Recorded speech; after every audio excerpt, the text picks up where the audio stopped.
Who was here at the last breakfast meeting that we had? So things have changed. Things have changed. It's such a long, long time ago, but things have changed. And actually what I want to share with you this morning before inviting Keith to come and join me is that, you know, when it comes down to learning and innovation, the future of learning, you know, I think as an industry, we really understand that our world is changing.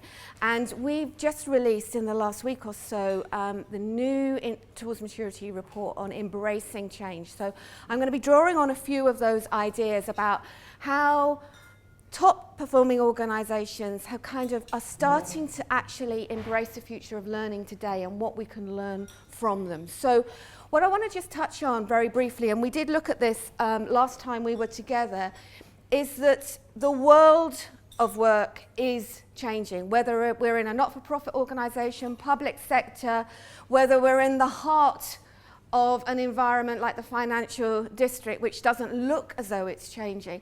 Everything is changing right now. You know, we're going global, things are much more fluid, they're much more complex in terms of our work environments. And also, when it comes down to individuals, I know that we touched on this last time, but we've got new information coming in from how learners learn. And what we're exploring in this year's report is the fact that actually individuals are still a lot more self-directed in their learning than we give them credit for. For example, they're taking the initiative more, they're finding things out for themselves, they understand their own needs more than perhaps we give them credit for. I mean, 3/4 of learners in our study say that they know what they need in order to do their job. They can't always find it, but they do know what they need. They also are much more motivated, and you know, they get involved in different ways of learning, whether it's through a formal course or informally. They're doing things for themselves because they want to do their job better and faster. So, you know, individuals are more self-directed, and that puts a pressure on us in terms of how do we keep on reinventing ourselves in order to support a fluid and complex and agile business, and at the same time workers who are more curious, more connected with technology, probably got better smartphones than they have company phones in their pockets, and you know, and they're more tech savvy. So there is something in terms of kind of looking at innovation and looking at how we need to change. There's really a clear understanding in this year's report that as learning professionals, we know that we need to be embracing change. Now, you can't see this very well, and I apologize for that, but you can download the report, the slides will be available, etc., etc. But what we've found is that almost 9 out of 10, well, pretty much 9 out of 10 individuals in this year's study are saying that we need to improve the efficiency of what we're doing. Now, that's not a lot of innovation in that, because we want to do what we're currently doing, but more efficiently reach more people. But we also want to, we've got an eye as much on how do we improve individual processes within our organisation. What is our role in learning and development for improving the induction process, improving leadership, getting products rolled out faster, our role in influencing change around a particular initiative. So we're also very strongly focused that we've got a role on that. We've also found that the majority of us believe in learning and development today, that we've got a role in not only addressing individual projects, courses, programs, doing it more efficiently, but also what is our role in the overall, improving the overall productivity of an organisation. You know, have we got a role in that, not just to churn out courses, but to really get stuck in and address the issues of productivity, of staff engagement.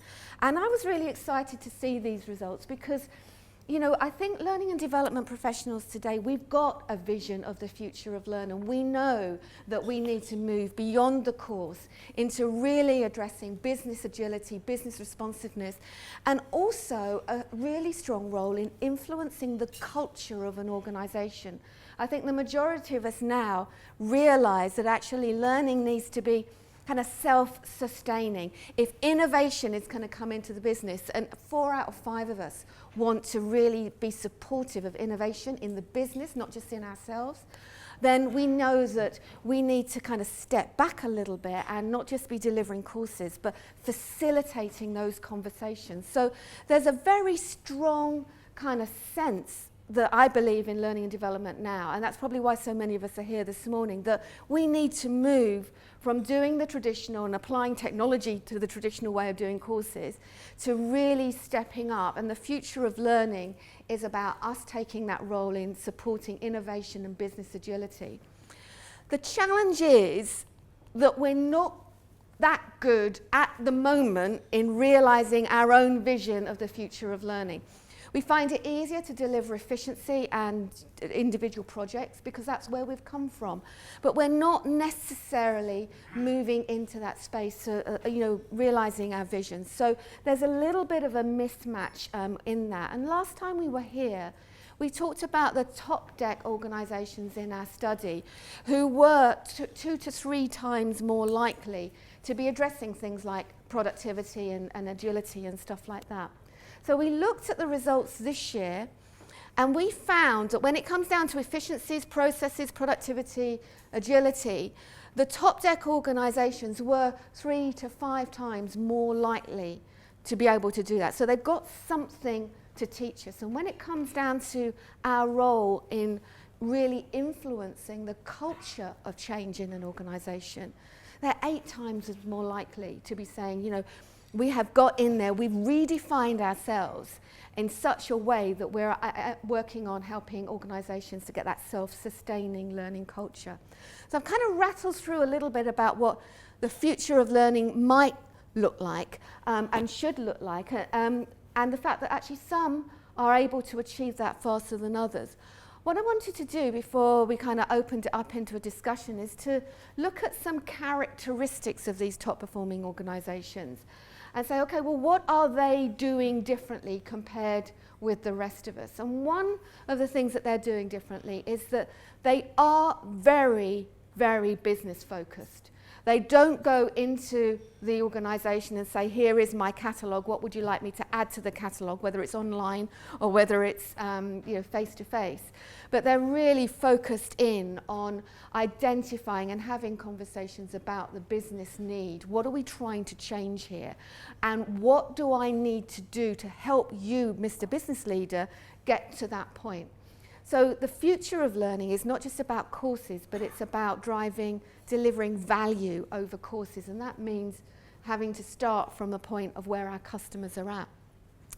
They are definitely delivering the results. When we talked about this last time, we're finding that those top performing organizations are the ones that, because they've had the conversation up front and they know what they're trying to shift, they're the ones that are saying, as a result of our new intervention, our new ways of thinking, we are improving productivity by 12%, reducing staff turnover. So success can breed success, because when you can come in and have a conversation about this, then the business leaders are like, oh, well, maybe you can do that for me. If you did that for that project, what can you do for me in my business world? So they're very business focused, and then they're getting the results out of that. They're also more likely to be using evidence around them, not just big data, but evidence around them to inform decisions.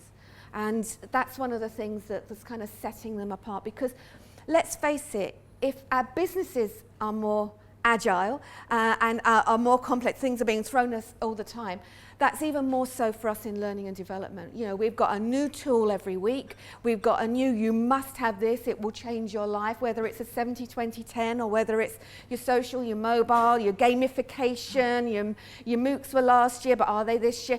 We are thrown at so many acronyms, and ideas are thrown at us. And what we see in our studies year on year is that we as an industry, we're under a lot of pressure, and we're taking on lots of these different things, but not knowing what's going to work and what's not.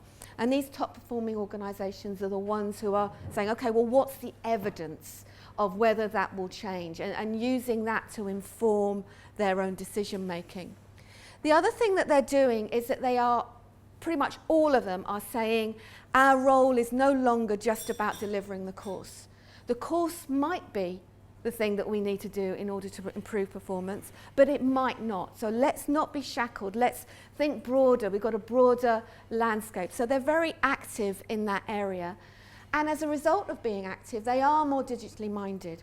Now, I have to say that just because they're using all these tools and technologies, it doesn't mean that the tools and technologies are delivering results. It's how they are applying them to the business problem that is making the difference with these organisations. So in terms of kind of shaking up L&D, they are shaking up their thinking, but they're shaking it up from strong foundations. They're shaking it up from the perspective of the business.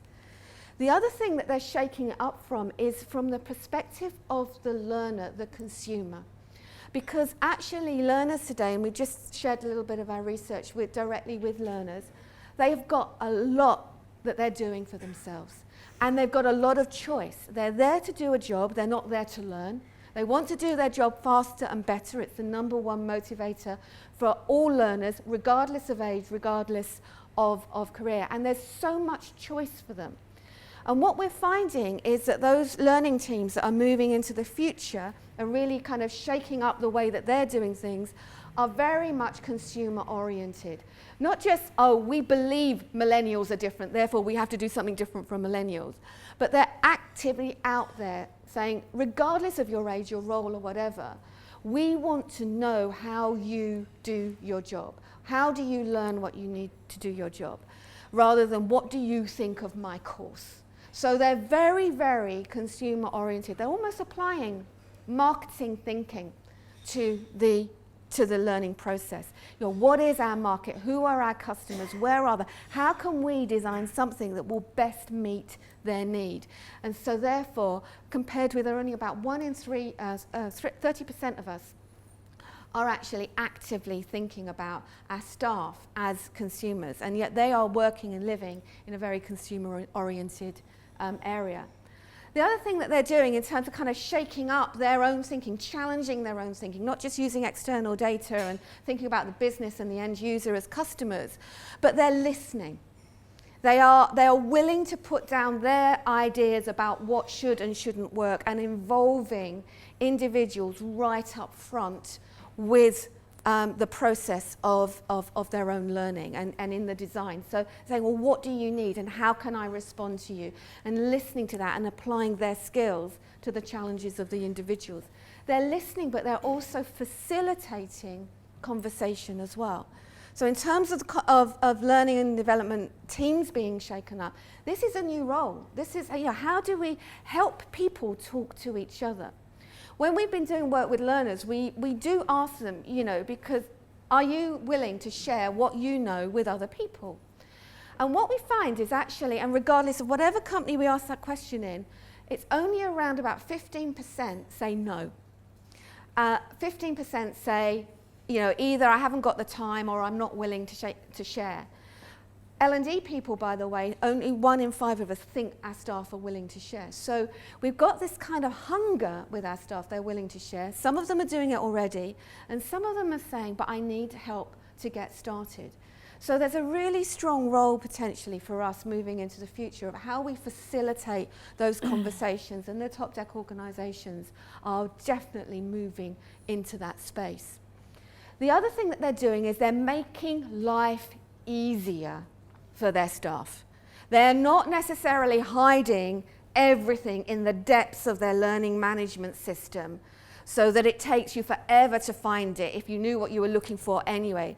So what they're doing is that they're making life easier for their staff to connect with each other in conversations in community, to connecting to content. That's not just about doing things like putting things in the cloud and maybe taking off some of the barriers, but making content smaller. 5 minutes, 10 minutes worth of content. There are different things that are easier for our staff to access. Easier to access through the technology. Probably more likely to be doing things like bring your own device or cloud-based kind of services. Easier to find out what they need. They're more likely to have communication strategies. Again, applying that business thinking, that marketing thinking to the services that they're offering. And easier to find things in the right place and the right time. So this kind of this future of learning is about being very much consumer-oriented, consumer-driven, and also creating the right experience that draws people in. So it's kind of just natural. You know, I don't know about you, but you know, since I've downloaded Citymapper onto my iPhone, I have completely changed the way that I move around London and enjoy London. I don't think I've got an app, what's my travel app, I must learn. It's just part of my life now. It's part of that consumer experience, and I think the top tech organizations are really pointing us in that direction to be able to move there. They're also very clearly, when we're thinking about their consumers, they're thinking about the what's in it for me. So they are thinking about how do we empower individuals, not only in their current job, through things like performance support, just-in-time, experiential learning, giving people the confidence to build up their skills, but also making it more transparent about where their career is in the future. So you know, there's a lot of talk at the moment, say, oh, L&D is dead, long live experiential learning. But actually, what we're finding is that these organizations who've really got a vision of the future know that their role in helping people progress their careers and empower themselves is really important for them. And they're also good at helping their staff to be self-sustaining in learning, helping them to learn how to learn. Our shift may be a little bit away from just the way that we do things at the moment into how do we help people to learn how to learn. We've still got a role in that, but the future of learning and development might not be quite the way that we were before. So there's a few things I just wanted to kind of throw out there. Obviously, you can see the report, but on the tables, just for a few minutes, if we talked about this future of learning and development being aligned to need, understanding consumers, designing in a new way, getting involved in facilitating that self-sustaining culture within an organization rather than a unfulfilling catalogue within an organization. How ready do you think we are for that future right now? And I'd like to hand it over to you to have that conversation on the tables, and then we'll come back to Keith at PwC about learning a few lessons there. But how ready do you think we are for that future that we've just painted? Go.